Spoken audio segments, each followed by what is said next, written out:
الحمدللہ رب العالمین والصلاة والسلام علی محمد الامین اعوذ باللہ من الشیطان الرجیم بسم اللہ الرحمن الرحیم۔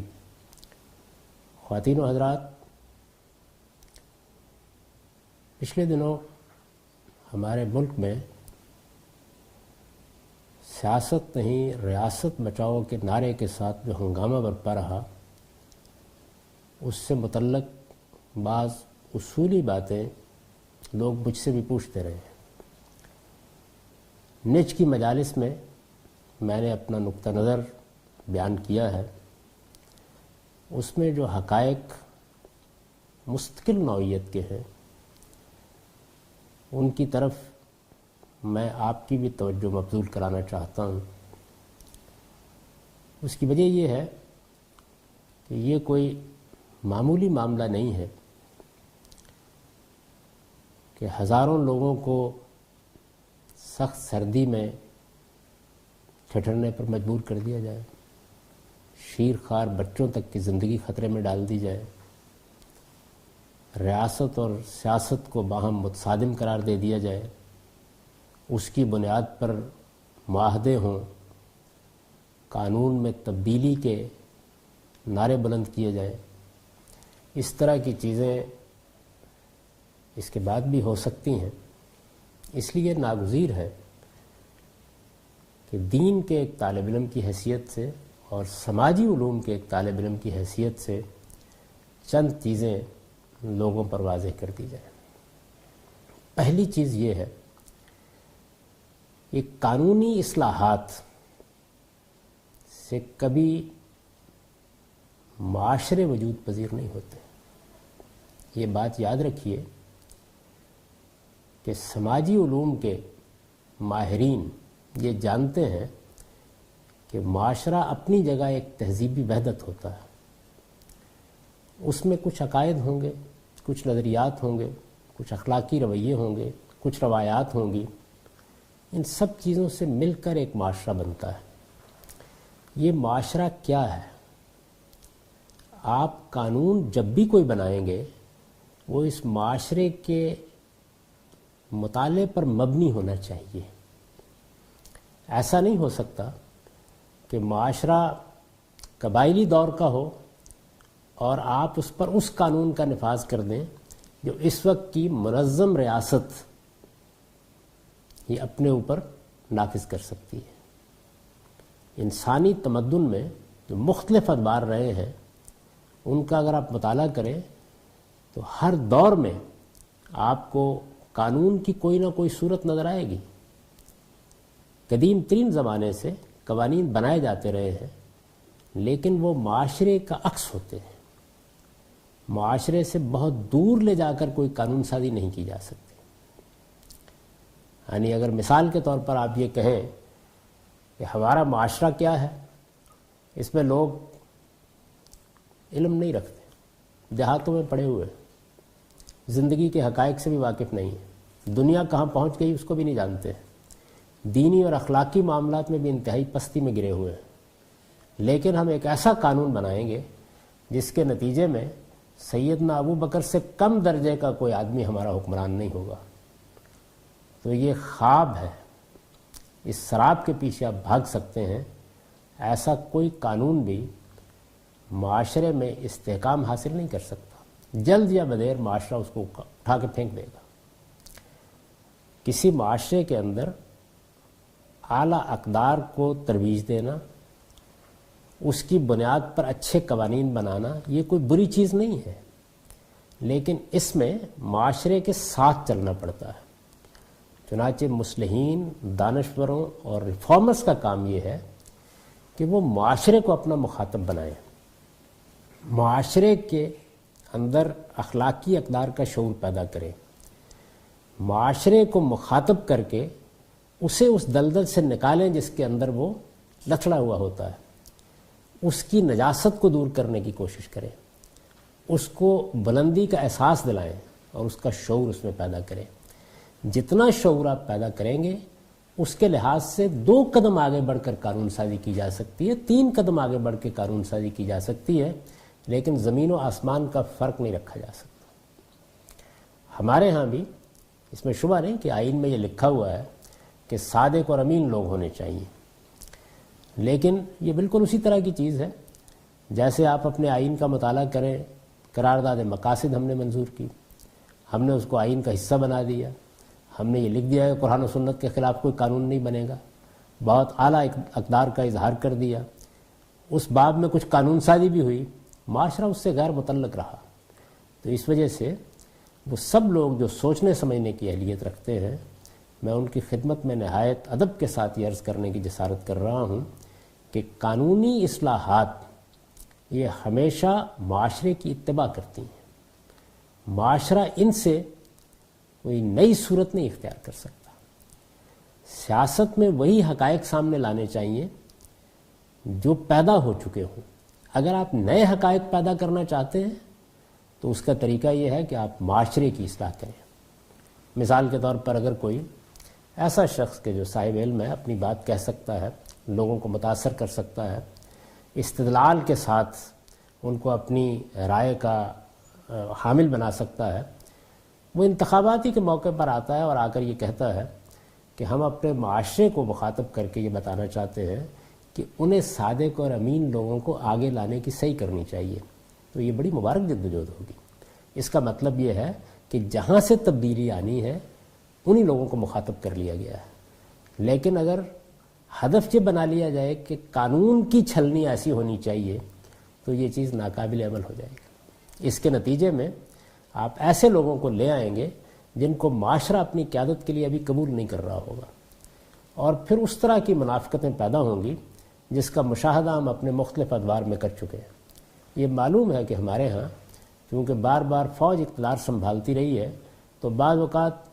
کچھ عجیب و غریب قسم کے اصلاحات کے خاکے دنیا کو سامنے رکھ کے، دنیا کے ترقی یافتہ ممالک کو سامنے رکھ کے بھی بنائے جاتے رہے، وہ ناقابل عمل ثابت ہوئے۔ یاد کیجئے یہاں پہ ناظمین کا ایک نظام بنایا گیا تھا، ہمارے ہاں پہلے سے جو انتظامی ڈھانچہ موجود ہے اس کی جگہ ایک دوسرا ڈھانچہ تجویز کر دیا گیا تھا، وہ چیزیں کہاں گئیں؟ یہ سب کی سب ختم ہو جاتی ہیں۔ یہاں پر اسلامی قوانین سے متعلق بھی میں نے ہمیشہ یہ توجہ دلائی ہے کہ ان کو معاشرے سے ہم آہنگ کر کے آپ آگے لا سکتے ہیں، یعنی پہلے معاشرے کی تعمیر کیجئے، معاشرے کے اندر ان کا شعور پیدا کیجئے،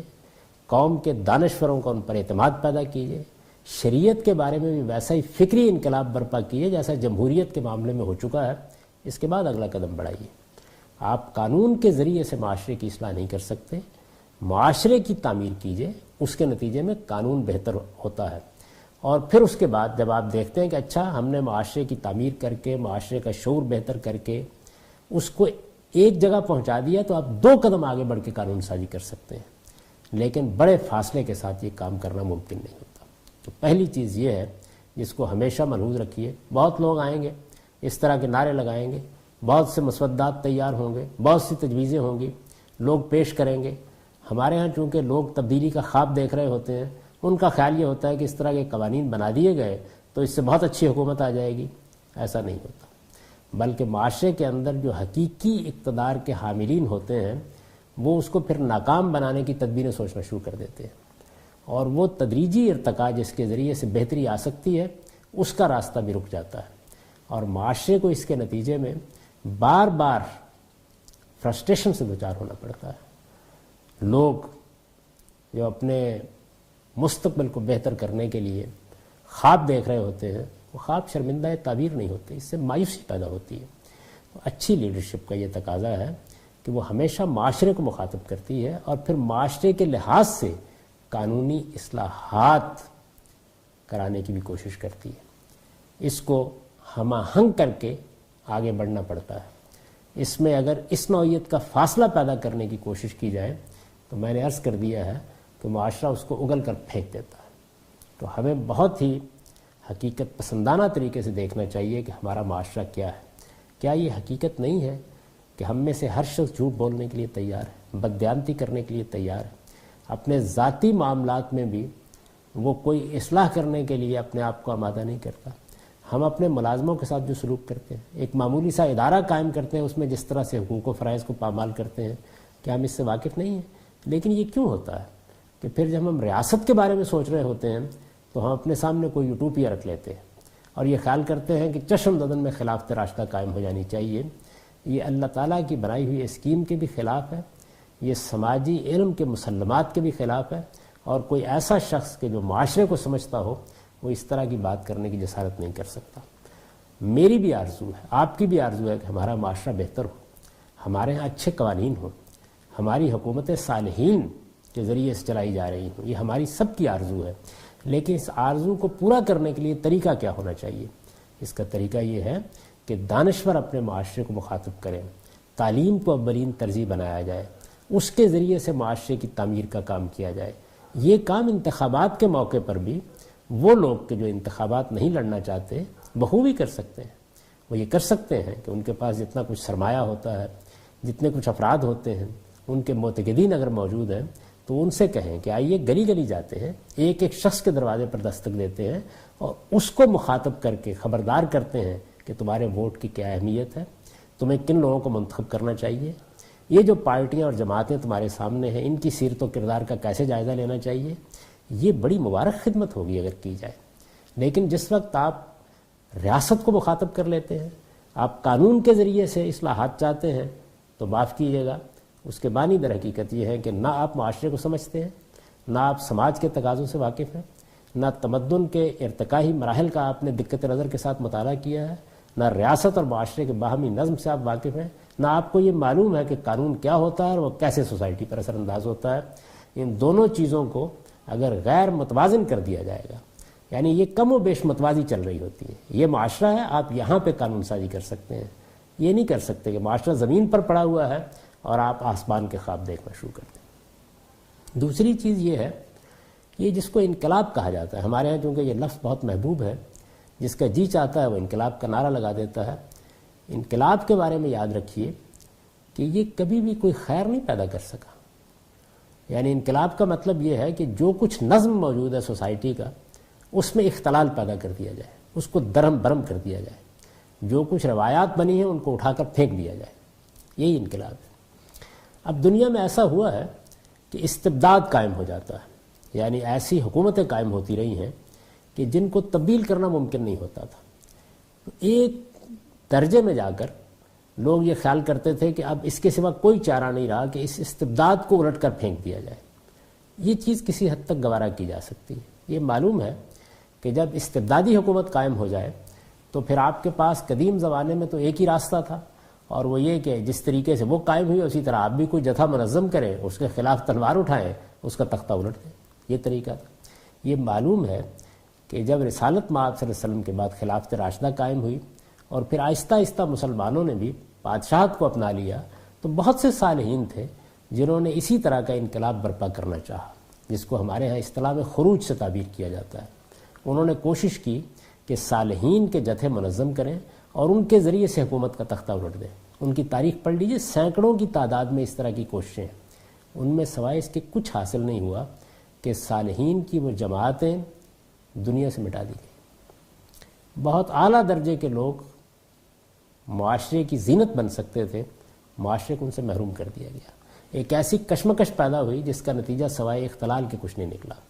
چنانچہ یہ معلوم ہے کہ ان بہت سی کوششوں کی ناکامی کے بعد بالآخر مسلمان علماء نے یہ رائے قائم کر لی کہ اس طرح کا کوئی کام نہیں کرنا چاہیے۔ تاہم یہ بات اپنی جگہ درست ہے کہ استبداد کا مقابلہ کرنے کے لیے اس کے سوا کوئی راستہ بھی نہیں تھا۔ چنانچہ میں نے بھی جب خروج پر لکھا ہے تو یہ بتایا کہ دیکھیے اس میں اگر یہ شرائط پوری ہو جائے تو آپ اس کو گوارا کر سکتے ہیں۔ یعنی اگرچہ اس میں اختلال پیدا ہوتا ہے، اس میں انارکی کا اندیشہ ہوتا ہے، اس میں صالحین مارے جاتے ہیں، اس میں کامیابی کے امکانات بہت کم ہوتے ہیں، یہ چیز قدیم زمانے میں بھی رہی، دور جدید میں یہ کم و بیش ناممکن ہو گئی۔ اس کی وجہ یہ ہے کہ اب اگر کوئی استبدادی حکومت قائم ہو گئی ہے تو منظم افواج ہوں گی، اسلحے کا معاملہ بھی وہ نہیں رہا کہ آپ کے پاس بھی وہی ہے ان کے پاس بھی وہی ہے، اور جس نوعیت کی تنظیم اب کر دی جاتی ہے ریاست کی، اس میں یہ ممکن نہیں ہوتا کہ کوئی ایک جتھا یا گروہ اٹھے اور وہ ریاست کے نظام کے اوپر بندوق کے زور پر قبضہ کر لے۔ تو یہ کم و بیش اب ناممکن ہو گیا ہے۔ تاہم اگر کسی جگہ استبداد ہو تو یہ نہیں کہا جا سکتا کہ یہ ناجائز ہے۔ استبداد کا خاتمہ کرنے کے لیے اگر اس کے شرائط و حدود ملحوظ رہیں تو اس طرح کا اقدام کیا جا سکتا ہے۔ دور جدید میں جب بڑے شہر آباد ہو گئے، آبادیاں بہت بڑھ گئیں، تو ایک دوسری صورت یہ پیدا ہوئی کہ لوگ سڑکوں پر نکل آئے، جس کو ہمارے ہاں لوگ کہتے ہیں کہ تحریر اسکوائر بنا دیا جائے گا۔ یہ کیا چیز ہے؟ بڑے شہر منظم ہو چکے، ان بڑے شہروں کے اندر ایک کثیر آبادی بس رہی ہے، تو لوگ میدان میں آئے۔ ظاہر ہے کہ اتنے لوگوں کو مار دینا ممکن نہیں ہوتا، تو اس طریقے سے بھی حکومتوں کے تختے الٹے گئے ہیں۔ لیکن یہ بات یاد رکھیے کہ اس کا ہدف دو ہی چیزیں ہو سکتی ہیں۔ تو یہ ہے کہ ایک حکومت موجود ہے اور آپ ایک بڑی جائز بات اس سے منوانا چاہتے ہیں، یہاں نظام کو چیلنج نہیں کیا جا رہا ہوتا، بلکہ کوئی جزوی نوعیت کی چیز ہے جس کو ہدف بنا کر اس طرح کا اقدام کیا جاتا ہے۔ اگر اس کا تختہ الٹنا مقصود ہے تو پھر کیا ہے؟ پھر یہاں پر بھی استبداد مقابلے میں ہوگا، تو تب کامیابی کا امکان ہے، کیونکہ استبداد وہ چیز ہے کہ جو ایک لفظ میں آپ کا ہدف متعین کر دیتا ہے، کیونکہ اس سے نجات حاصل کرنے کا کوئی طریقہ نہیں، بادشاہت آمریت قائم ہو گئی، اب کیا طریقہ اختیار کیا جائے؟ تو دور جدید میں یہ چیز کم و بیش مان لی گئی کہ عوام منتخب کرتے ہیں، ان کے ذریعے سے حکومتیں قائم ہوتی ہیں، تو اگر کسی موقع کے اوپر ہزاروں یا لاکھوں کی تعداد میں وہ میدان میں آ گئے ہیں تو دنیا بھر میں اس کو تسلیم کیا جاتا ہے کہ اب اس استبداد کا خاتمہ کیا جا سکتا ہے، اور اگر یہ خاتمہ ہوتا ہے تو یہ کوئی ناجائز چیز نہیں ہوگی۔ لیکن اگر استبداد کا خاتمہ کر دیا جائے، یعنی جو پہلے سے نظم موجود ہے وہ ختم ہو جائے، تو اب کیا چیز وجود میں آئے گی؟ آپ یہ دیکھیے ہر جگہ اسی اصول کو تسلیم کیا گیا کہ اس کے بعد کوئی آئین بنے گا، کوئی جمہوری نظام قائم ہوگا، اور پھر لوگوں کی مرضی سے، یعنی چونکہ یہاں پر جو طریقہ اختیار کیا گیا ہے استبداد کا تختہ الٹنے کے لیے، جو حکمت عملی اپنائی گئی ہے، اس میں عوام نے کردار ادا کیا ہے، اور عوام کی اس جد و جہد کو اسی وجہ سے جائز قرار دیا گیا ہے کہ یہ اصول مان لیا گیا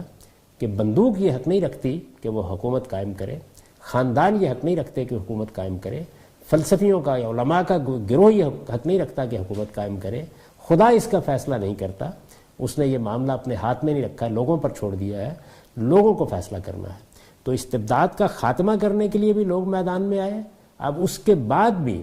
یہ لوگ ہی فیصلہ کریں گے کہ اگر استبداد کا خاتمہ ہو گیا ہے تو اب کون لوگ ہیں کہ جن کو ان پر حکومت کرنی چاہیے۔ چنانچہ ہر جگہ پھر اس دوسرے مرحلے کا آغاز ہو جاتا ہے، اور اگر وہ آغاز نہ ہو تو کوئی شخص بھی اس کو قانونی ماننے کے لیے تیار نہیں ہوتا۔ اگر اس سے برعکس کوئی اقدام کیا جائے تو اس پر اخلاقی لحاظ سے بھی تنقید ہوگی، قانونی لحاظ سے بھی تنقید ہوگی، دنیا کا ضمیر بھی اس کو قبول کرنے کے لیے تیار نہیں ہوگا۔ تو یہ چیز بھی ملحوظ رکھنی چاہیے کہ جہاں کہیں جمہوری نظام قائم ہے، جہاں ایک آئین بنا لیا گیا ہے، وہاں اس اصول کو تسلیم کر لیا گیا ہے کہ استبداد خلاف قانون ہے۔ اگر یہ چیز ہو گئی ہے تو پھر آپ کے پاس کوئی راستہ اس کے سوا نہیں ہے کہ اب انقلاب کا لفظ اپنے لغت سے اکھاڑ پھینکیں، کیونکہ جب کسی جگہ آپ نے ایک آئینی نظام قائم کر دیا ہے تو اس کی حیثیت ایک میثاق اور معاہدے کی ہے۔ اگر آپ نے جمہوری طرز عمل کو اختیار کر لیا ہے تو اس کا مطلب یہ ہے کہ جو لوگ بھی نظم قائم کریں گے یا اس کے ذمہ دار ہوں گے ان کو تبدیل کرنے کے لیے ایک راستہ اختیار کر لیا گیا ہے۔ اس طرح کا راستہ جب اختیار کر لیا جائے تو اب آپ انقلاب کا نعرہ نہیں لگا سکتے، آپ کو ہر حال میں تدریجی طریقہ اختیار کرنا ہے، اور یہ تدریجی طریقہ ہے جس کو دنیا نے بہت مشکل سے دریافت کیا ہے۔ یعنی ایک دن نہیں، 2 دن نہیں، صدیوں تک استبدادی حکومتیں قائم رہی ہیں، سلطنتیں عام قائم ہو جاتی تھی، آسان نہیں ہوتا تھا ان کا تختہ الٹنا۔ اب اس اصول کو مان لیا گیا ہے، چنانچہ اب اگر کسی نے اصلاح کرنی ہے تو اس کا راستہ ایک ہی ہے، اور وہ راستہ یہ ہے کہ اگر آئین موجود ہے، آئین موجود نہیں ہے، استبداد قائم ہے، تو یہ ساری بات معقول ہو سکتی ہے۔ لیکن اگر یہ موجود ہے تو پھر آپ کے پاس کوئی راستہ اس کے سوا نہیں ہے، نہ دینی لحاظ سے نہ اخلاقی لحاظ سے، کہ آپ عامت الناس کے پاس جائیں، ان کی تربیت کریں، انتخابات ہو جائیں تب بھی، انتخابات ہو رہے ہوں تب بھی، ہر موقع پر آپ کے مخاطب اصل میں کسی ملک کے لوگ ہونے چاہیے، آپ ان کو تبدیل کریں۔ میرے نزدیک جو اسلام کے نام پر انقلابی جدوجہد کی تحریکیں اٹھی ہیں پچھلی 1 صدی میں، اس میں سرخیل کی حیثیت عالم اسلام کے جلیل القدر عالم مولانا سید ابو اللہ صاحب مودودی کو رہی ہے، اور ان کا سب سے بڑا کارنامہ یہی ہے کہ انہوں نے پہلے ہی مرحلے میں یہ فیصلہ کر دیا کہ ہم جہاں کہیں جمہوری نظام قائم ہے وہاں کوئی دوسرا طریقہ اختیار نہیں کریں گے، بلکہ آئین کے حدود میں رہتے ہوئے جمہوری طریقوں سے تبدیلی لانے کی صحیح کریں گے۔ یہ تبدیلی لانے کا عمل دونوں پہلوؤں سے ہو سکتا ہے، یعنی کچھ افراد، کچھ گروہ، کچھ بڑی شخصیات یہ سمجھتی ہیں کہ نظام کے اندر کچھ اصلاحات ہونی چاہیے، وہ ان اصلاحات کے لیے لوگوں کے پاس جا سکتے ہیں، رائے عامہ کو ہموار کر سکتے ہیں، ان کے ذہن اور فکر کو تبدیل کر سکتے ہیں، سیاستدانوں کو مل سکتے ہیں، گلی گلی جا کر لوگوں کے ضمیر کے دروازے پر دستک دے سکتے ہیں۔ اس وقت جو ذرائع اللہ تعالیٰ نے پیدا کر دی ان سب کو استعمال کر کے ان اصلاحات کی راہ ہموار کر سکتے ہیں۔ اگر کوئی حکومت وجود میں آ گئی ہے اس کے سامنے اپنے مطالبات بھی رکھ سکتے ہیں۔ اس میں وہ چیز البتہ ملحوظ رہنی چاہیے کہ اصلاحات وہی ہوں گی جہاں معاشرے کو آپ لے آئے ہیں۔ معاشرے کو اٹھائیے اور اٹھا کر مثال کے طور پر آپ 9 درجے اوپر لے آئے ہیں تو 10 اور 12 پہ قانون سازی ہو سکتی ہے، لیکن یہ نہیں ہو سکتا کہ معاشرہ 0 پر کھڑا ہے یا 2 اور 4 پہ کھڑا ہے اور آپ 100 کے مقام پر کھڑے ہو کر کوئی اصلاحات تجویز کرنا شروع کر دیں۔ تو آپ یہ کر سکتے ہیں، یہ بھی ٹھیک ہے، اس میں کوئی حرج کی بات نہیں، لیکن اس کا مخاطب اصلاً معاشرہ ہونا چاہیے۔ ریاست ضمناً ہی اس کی مخاطب ہوگی، اور ریاست جب مخاطب بھی ہوگی تو الٹیمیٹم کے انداز میں نہیں ہوگی، بلکہ آپ استدلال سے اپنی بات کو محکم اصولوں پر قائم کر کے رائے عامہ کو ہموار کریں گے۔ رائے عامہ کا دباؤ ہے جس کے نتیجے میں سیاسی پارٹیوں کا ذہن بھی بدلتا ہے، آپ ان کے منشور پر بھی اثر انداز ہوتے ہیں، ان کے ووٹروں پر بھی اثر انداز ہوتے ہیں۔ ایک طریقہ یہ ہے۔ دوسرا طریقہ یہ ہے کہ یہ سیاست ہے، ممنوعات میں سے نہیں ہے۔ کوئی شخص سمجھتا ہے کہ اس کو اپنا منشور پیش کر کے سیاست کے میدان میں آنا چاہیے، اس کا حق ہے، وہ اپنی سیاسی جماعت بھی بنا سکتا ہے، وہ یہ بھی کر سکتا ہے کہ پہلے سے موجود کسی سیاسی جماعت کے اندر شامل ہو جائے۔ یہ معلوم ہے کہ ہمارے ہاں 2 جلیل القدر بزرگ جن کو مثال کے طور پر پیش کیا جا سکتا ہے، قیام پاکستان سے پہلے انہوں نے جب سیاست کو بھی اپنے لیے ایک کام کی حیثیت سے اختیار کیا تو دونوں نے کیا فیصلہ کیا؟ مولانا ابوالکلام آزاد نے بھی کانگریس کا انتخاب کیا، اس میں شامل ہوئے اور صدارت کے منصب پر پہنچ گئے۔ علامہ اقبال نے بھی بالکل یہی طریقہ اختیار کیا۔ دونوں مفکر ہیں، دونوں دانشور ہیں، دونوں کی غیر معمولی حیثیت ہے، دونوں اپنے سامنے اصلاحات کا ایک پورا ایجنڈا رکھتے ہیں، لیکن جب انہوں نے یہ چاہا کہ وہ قومی سیاست پر اثر انداز ہوں تو اس کے لیے یہ سیدھا طریقہ اختیار کیا۔ یہی طریقہ ان سب لوگوں کو اختیار کرنا چاہیے کہ جو یہاں کوئی تبدیلی چاہتے ہیں، یعنی یا تو وہ ایک ریفارمر کی جگہ پر کھڑے رہیں، پھر کوئی الٹیمیٹم نہ دیں، لوگوں کے اندر کوئی انتشار پیدا نہ کریں، پھر اس نوعیت کے اقدامات نہ کریں کہ جو پوری سوسائٹی کو مفلوج کر کے رکھ دیں۔ پھر ان کو یہ کرنا چاہیے کہ وہ اپنا نقطہ نظر بیان کریں، اذہان کی تعمیر کریں، اور یہ کس موقع پر بیان کرنا چاہیے؟ جب کوئی باقاعدہ حکومت قائم ہو چکی ہو۔ انتخابات کے موقع پر حکومت سے مطالبات کے کوئی معنی نہیں ہے۔ اس موقع پر دانشوروں کو، علماء کو، اصلاحات کے داعیات لے کر اٹھنے والوں کو عامت الناس کے پاس جانا چاہیے۔ اور اگر حکومت قائم ہو گئی ہے اور آپ قانونی اصلاحات کے بارے میں کچھ کہنا چاہتے ہیں تو رائے عامہ کو ہموار کیجیے۔ جب اس کا دباؤ پڑے گا تو حکومتیں بھی بات ماننے کے لیے تیار ہو جاتی ہیں، لیکن تدریج کے ساتھ، اسی نظام کے اندر سے آہستہ آہستہ ایک قدم کے بعد دوسرا قدم، معاشرے کی تعمیر اور قانون سازی دونوں کو متوازی رکھ کر یہ عمل اپنی جگہ بڑی خیر و برکت کا باعث ہو سکتا ہے۔ یہ دونوں طریقے اختیار کیے جا سکتے ہیں، اور یہ دونوں طریقے اگر اختیار کیے جائیں گے تو اس میں کوئی چیز قابل اعتراض نہیں ہوگی۔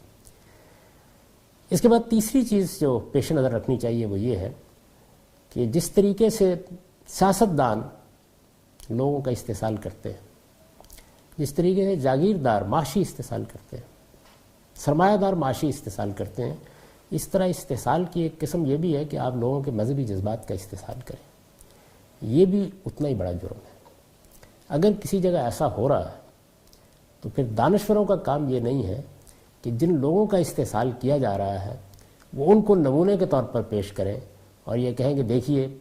کس طرح سحر میں آئے ہوئے ہیں، بلکہ وہ لوگوں کی تربیت کریں، انہیں بتائیں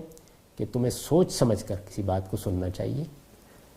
تمہیں اپنے آپ کو خود استحصال کے لیے پیش نہیں کر دینا چاہیے۔ اگر مذہبی رہنما یا دانشور یا سیاسی زعماء لوگوں کے جذبات سے کھیل رہے ہیں تو پھر دانشمند لوگوں کا طریقہ یہ ہے، صاحب حکمت لوگوں کا طریقہ یہ ہے کہ وہ لوگوں کو یہ بتائیں کہ ان کے ساتھ کیا معاملہ ہو رہا ہے، اور بہت سنجیدگی کے ساتھ، استدلال کے ساتھ، محبت کے ساتھ، نصح و خیرخواہی کے جذبے کے ساتھ ان کو بتانے کی کوشش کریں کہ معاشرے میں تبدیلیاں کیسے آتی ہیں، سماجی سائنس کے تقاضے کیا ہیں، معاشرہ اپنی تعمیر کے کن مراحل سے گزرتا ہے، اگر قبائلی تمدن ہے تو اس میں کس نوعیت کا نظام ہوگا، اگر جہاگیردارانہ معاشرت ہے تو اس میں کس نوعیت کا نظام ہوگا، اگر بڑے شہر آباد ہو گئے ہیں اور آپ کے ہاں انڈسٹریل ریولوشن ہو گیا تو کس نوعیت کا نظام ہوگا، اگر آپ دور جدید میں داخل ہو گئے ہیں کہ جس میں اب ٹیکنالوجی نے اور ذرائع ابلاغ نے ایک عظیم انقلاب برپا کر دیا ہے اور اس کے اثرات آپ کی گلی گلی پہنچ گئے ہیں، آپ کا معاشرہ بحیثیت مجموعی تعلیم یافتہ ہو گیا ہے، پھر کس نوعیت کے نظام کا آپ خواب دیکھ سکتے ہیں؟ یعنی ان کے باہمی توازن کو سمجھانا یہ ضروری ہے، ورنہ یہ ہوگا کہ کوئی بھی شخص نعرے لگا کر، کوئی بھی شخص خواب سنا کر، کوئی بھی شخص بشارتیں بیان کر کے معاشرے کے اندر سادہ لوگوں کے مذہبی جذبات کا استحصال کرے گا، اور یہ کسی ایک شخص کا معاملہ نہیں ہے۔ آپ یہ جانتے ہیں، میں بھی یہ جانتا ہوں، اور اہل دانش بھی جانتے ہیں کہ کس کس طریقے سے ان جذبات کا استحصال ہوتا رہتا ہے۔ اس سے معاشرے کو نکالنا، اس کے اندر شعور پیدا کرنا، لوگوں کے اندر استدلال کی قدر و قیمت واضح کرنا، یہ اہل دانش کا کام ہے، اور اپنے اس فرض سے ہمیں کسی حال میں بھی غافل نہیں ہونا چاہیے۔ آخری بات اس باب میں یہ ہے کہ کسی معاشرے کے اندر حقیقی تبدیلی کس طرح آتی ہے۔ حقیقی تبدیلی کے لیے نعرے کافی نہیں ہوتے، گفتگویں کافی نہیں ہوتی۔ حقیقی تبدیلی کے لیے آپ کو دیکھنا پڑتا ہے کہ آپ کے معاشرے پر کون سے عوامل اثر انداز ہو رہے ہیں، ان عوامل کو ہدف بنا کر آپ ان کی اصلاح کرتے ہیں۔ اس وقت میرے پاس اس کا موقع نہیں ہے، لیکن میں آپ کو یہ بتا سکتا ہوں کہ وہ کیا چیزیں ہیں جو اس وقت ہمارے معاشرے یعنی خاص طور پر ریاست پاکستان میں بنیادی عوامل کی حیثیت اختیار کر گئی ہیں۔ جو فساد پیدا ہو رہا ہے وہیں سے پیدا ہو رہا ہے، اصلاح ہوگی تو وہیں سے ہوگی۔ اس وجہ سے محض انتخابی نظام میں اصلاحات سے کچھ نہیں ہوگا، انتظامی اقدامات سے بھی کچھ نہیں ہوگا۔ ان عوامل کو موضوع بنا کر یہ دیکھنا پڑے گا کہ ان میں کہاں کہاں خرابی ہے۔ میں کسی دوسری نشست میں تفصیل کے ساتھ اس کا ذکر کروں گا، اس وقت صرف اشارہ کر رہا ہوں۔ ان میں سے پہلی چیز ہمارا تعلیمی نظام ہے، دوسری چیز ہماری مسجدیں ہیں، تیسری چیز ہمارے ہاں قانون سازی کے طریقے ہیں، چوتھی چیز ہمارے ہاں جمہوری ثقافت کے معاملے میں بے شعوری ہے، اور پانچویں چیز یہ ہے کہ ہم خارجہ پالیسی کے معاملے میں اور داخلی نظم کے معاملے میں دو الگ الگ نقطہ نظر رکھتے ہیں۔ ایک چیز میں حق و عدل اور انصاف کی بات کرنا ممکن ہے، دوسرے کے معاملے میں کوئی اس کو سننے کے لیے بھی تیار نہیں ہے۔ یہ وہ عوامل ہیں جو ہماری پوری ریاست پر، معاشرے پر، ہمارے نظام پر، ہمارے سماج پر اثر انداز ہوئے ہیں۔ ان کا تجزیہ کر کے دیکھنا چاہیے کہ ان میں خرابی کہاں سے آتی ہے، کہاں کہاں پائی جاتی ہے، اور ان کی اصلاح کی تجاویز کیا ہو سکتی ہیں۔ تو انشاءاللہ کسی موقع پر میں ان کے بارے میں بھی اپنی معروضات پیش کروں گا۔ اس وقت یہ چند چیزیں تھیں جن کے بارے میں میں توجہ دلانا چاہتا تھا۔ اگر اس کے معاملے میں کوئی سوالات سامنے ہوں تو کسی نشست میں ان سوالات کے بارے میں بھی اپنی گزارشات پیش کر سکتا ہوں۔ اقول قولی ھذا واستغفر اللہ لی ولکم ولسائر المؤمنین۔